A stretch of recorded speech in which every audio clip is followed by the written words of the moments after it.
WordPress versus Shopify versus Squarespace. Which one is the best? And which one should you use? Well, I can't give you the best answer for you, but I can share with you my own experiences with all three. And today, on this 113th episode of the All Around Growth podcast, that, my friends, is exactly what we're going to talk about.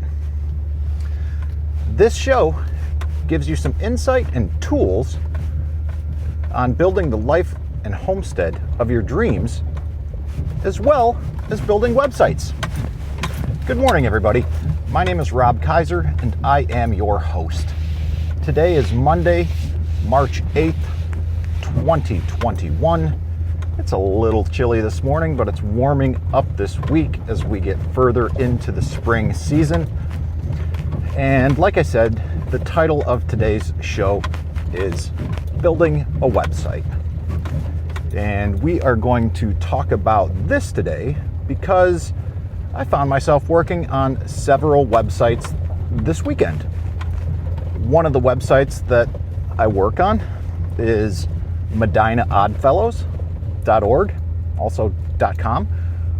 You can check that out. Actually, all of the links that I'm going to talk about, all of the websites that I work on, built, and or help manage are linked to in the show notes if you're interested in checking those out. But I also worked on the website for the farm and homestead here at York Meadow Farm, and I spent some time working on the website at the day job as well for Davis Tree Farm. That technically wasn't the weekend, that was on Friday, but close enough, right?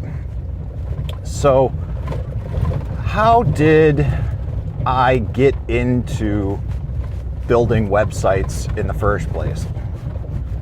Well, it all began with stupidity, and hopefully the experiences and the stories that I share during this morning's commute help prevent you from making the same mistakes. So without further ado, let's get into story time and learn just how dumb I was. Well, all of this began in 2014 when I formed my permaculture business. And let's be frank, at that time, I had no business forming a business. I did it because everyone else was doing it. And much like so many other things during those few years, I made a bunch of mistakes because I was chasing other people's dreams. I was working full-time, trying to farm full-time, not really going about it in a smart way, just doing what I thought was best, and not connecting and not networking with other people who were actually doing the things that I wanted to do. Big mistake. And I was eating like crap. I linked to an article that really made me think about things when I read it. It is titled, Why Many Farmers Eat Like Crap. And when I read that article, it really resonated deeply with me because that's exactly what I was doing. I was not actively living the lifestyle that I had dreamed of back in 2011 or 2012 when I made the decision to move back here. And all of this led to Burnout 2.0, which I've talked extensively about in past episodes. But we're not talking about that, we're talking about websites. So why am I going on about this? Because it's all related. Now, doing this, chasing other people's dreams, led me to forming a business. While it wasn't the smartest idea, it's what I did, it's my experience, and in my mind at that time, all businesses needed a website. And what do websites need? Designers. And what do business owners need to manage the work that their designers have done? MacBooks. see where this is going? Cha-ching, cha-ching, cha-ching, cha-ching. I was just racking up debt, spending money frivolously that I didn't have for things that I didn't need. So, if you don't have a solid business in place right now, and you're not actively selling product and trying to grow your business, really consider whether or not you need a business in the first place. But if you decide you do, I'm going to tell you how to do it easily and do it for as little money as possible. So that is not what I did back then. I hired a designer to do logo creation and all of this jazz, and I ended up spending about $1,500 on a real nice website through WordPress. Now that began in late 2014, and that was completed by spring of 2015 for Permaculture Voices Conference 2. So, I managed to get myself to this conference. I had a business and a website, but I had no idea what I was doing.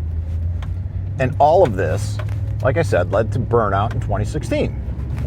However, because my focus had shifted to my career at this time, I also talked with my employer about our website and, quite frankly, how much it sucked. And I took what I had learned and I demonstrated to them that I could make a website. I could make some serious upgrades. And after showing them what we were paying on a monthly and annual basis, and if we spent a fraction of that on a website design course that my previous website designer had begun, I could build a website and build one much nicer that would serve the purposes for our company, because we weren't actually utilizing all of the tools on the previous website because it was hard to navigate. It wasn't really practical for what we were doing with our business. So I demonstrated that I could replicate the website that she built, and I showed them how much money we could save, and they thought that was great. And this whole idea of saving money ties into a comment and some feedback from the audience and some dialogue that took place over the weekend in the Telegram group.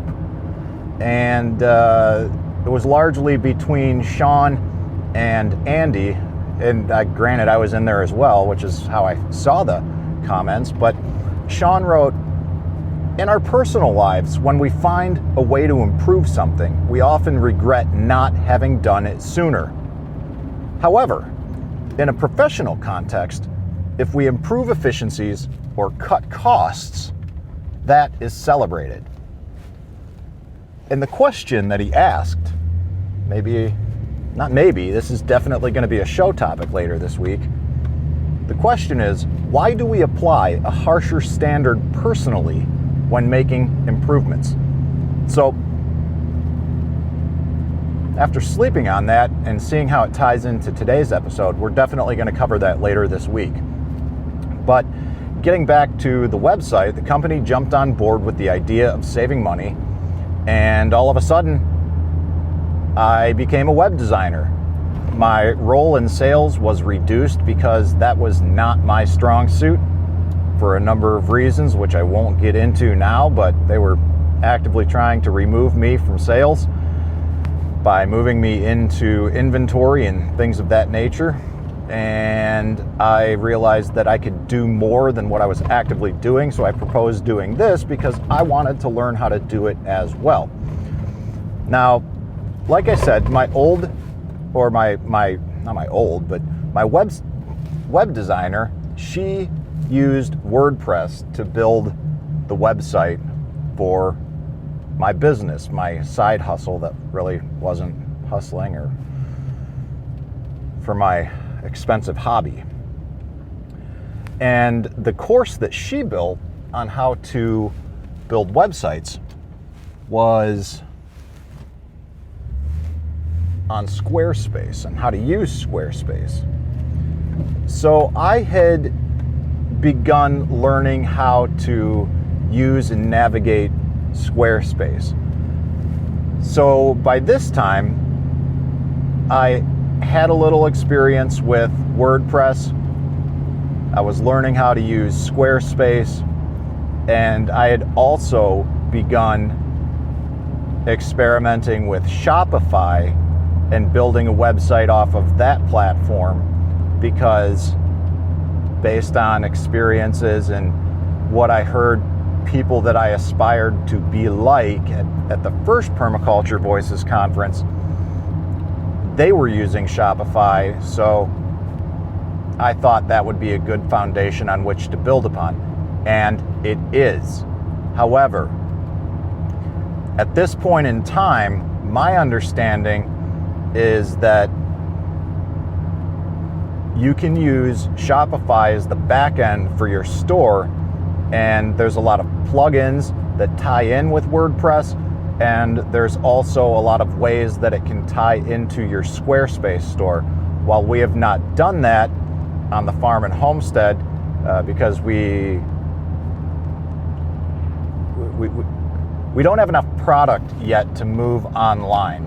We are barely able to keep up with the stores that carry our product and the market during the season. Once we have an abundance of product that we are looking to sell, we will ramp up the online store. And the online store as it is, while it's not active, has been built through Squarespace, which is good, and it's a good start, but I am still of the camp that recommends building on Shopify and tying that into your website on Squarespace or WordPress. So, like I said,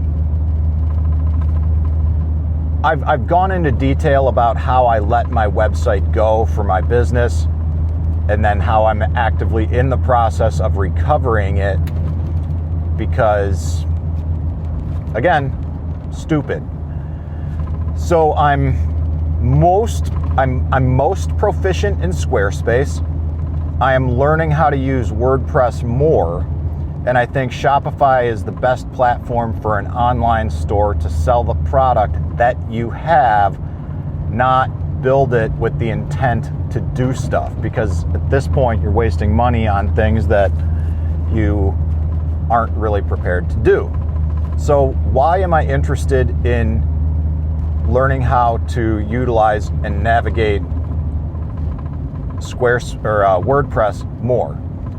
I think that because WordPress is an open source platform, the ability of people to censor content through that platform is less than it were via Squarespace. I say that because I don't know if it was last year or when it was, but there was a website that was firearms related that GoDaddy deplatformed because of whatever reason. I don't understand what the reason was. I didn't look into it, but I feel like these private companies, because they have the ability to do whatever they want, because that's how capitalism works, they also have the ability to censor you and your content as they see fit. So whatever you do, however you do it, have backups, manage your own files, manage your own data, and really give some thought and consideration into the platform that you're using and why. Ultimately, I think what it comes down to in learning how to use WordPress in addition to Squarespace, in addition to Shopify, is diversity. I mean, when we talk about investments, we talk about how it's good practice to maintain diversity in your investments. I also think it's good practice to maintain diversity in your skill sets and diversity in just about everything in life. Now, I've provided links to the things that I previously mentioned had links, and I also, for your reference, provided about 10 or 12 different links that I looked up this morning in all of my notes that I used to build, or that I used during the building process of these various websites. And they are links on, Shopify versus Squarespace. There's a few links on how to embed maps into your website. There's a few links, informational links on how to, build the fastest, cheapest website, a case study from Side Hustle Nation, which is a great podcast, great content. I believe Nick Loper is the host of that podcast. And definitely check out that link. Check out his show if side hustles are your thing and that is something that you're interested in. He does a good job, and that's a show that I don't listen to as frequently as I'd like to, but definitely good stuff. There's also some links to some free artwork from the Art Institute of Chicago, and also more reviews on e-commerce, website builders, Shopify versus Squarespace, Shopify from a different couple sources, and also content on how to use WordPress in addition to using Pinterest. So hopefully this show was of value to you. If you like what you hear and you want to support the show, all I'd ask you to do is share this with a friend, share it with a family member or a loved one, get the word out there. I appreciate your help in growing the show, growing the audience. And if you want to connect with people, definitely do so on Telegram Messenger. You can find us on your internet browser at t.me/allaroundgrowth. And if you've got a question or you want to shoot me a message directly, just send it my way, allaroundgrowth@gmail.com. I'd love to hear from you. And that's about it for today, guys. This is Rob Kaiser, and thank you.